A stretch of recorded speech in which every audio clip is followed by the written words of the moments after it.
एक गांव में वीनू नाम का लड़का रहा करता था।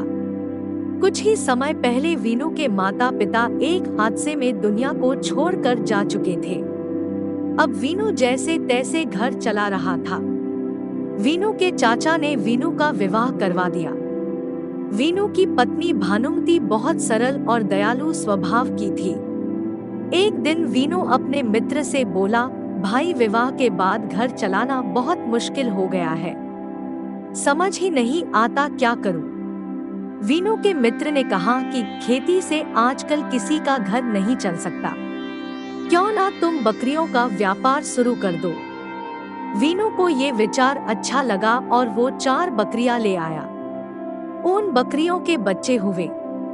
वीनू की पत्नी ने उनको बड़े प्रेम से बड़ा किया। एक दिन वीनू उनको बाजार में बेच आया और बहुत सा धन लेकर आया।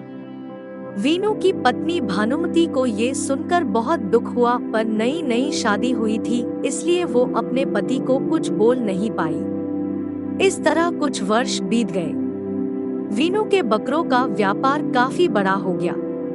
एक दिन भानुमती ने वीनू को कहा, आप इस तरह का व्यापार क्यों करते हैं?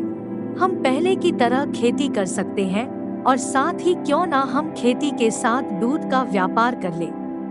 ये सुनते ही वीनू गुस्से से बोला, तुम्हें क्या लगता है पैसा कमाना इतना आसान है?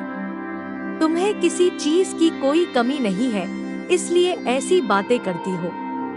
अभी खाने को ना मिले तो ये सारी दया वगैरह खत्म हो जाएगी। और वीनू वहां से चला गया। कुछ दिन बीत गए। वीनू घर आया और भानुमती से बोला, हमारे नगर सेठ कल सुबह सुबह ही एक अनुष्ठान करने वाले हैं, जिसमें उनको एक बकरे की बलि देनी है, इसलिए मुझे सुबह होने से पहले ही नगर में पहुंचना होगा।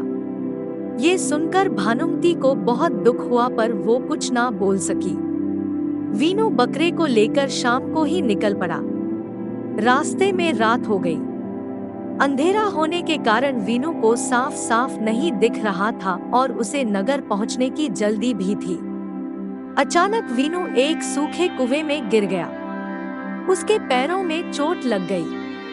अब वो बाहर भी नहीं निकल सकता था। बकरा उसे कुएं के बाहर आवाज लगाने लगा। रात से सुबह हो गई। एक आदमी खेत के पास से गुजर रहा था, तभी वो बकरा उसके पास जाकर आवाज लगाने लगा और कुएं की तरफ इशारा करने लगा।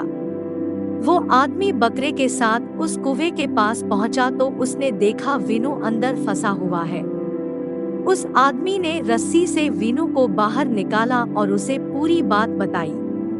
वीनू को ये सुनकर खुद पे बहुत शर्म आई कि जिस बकरे को वो बेचने जा रहा था उसी ने उसकी जान बचाई। वीनू बकरे को लेकर घर पहुंचा और भानुमती को कहा कि आज से मैं ये व्यापार नहीं करूंगा, अब से मैं खेती और दूध बेचने का काम करूंगा। ये सुनकर भानुमती बहुत खुश हुई। उसने वीनू से इसका कारण पूछा तो वीनू ने भानुमती को अपनी पूरी आप बीती सुनाई। तो देखा, जिन जीवों को मनुष्य व्यापार की निर्जीव वस्तु समझता है, उनके मन में भी भावनाएं होती है। जिस दिन मनुष्य सिर्फ दूसरे लोगों की नहीं बल्कि हर जीव की भावनाओं को समझने लग जाएगा, उस दिन धरती सच में स्वर्ग बन जाएगी। तो कैसी लगी कहानी? अगर अच्छी लगी तो इसे लाइक कीजिए, शेयर कीजिए और चैनल को सब्सक्राइब जरूर कीजिए। धन्यवाद।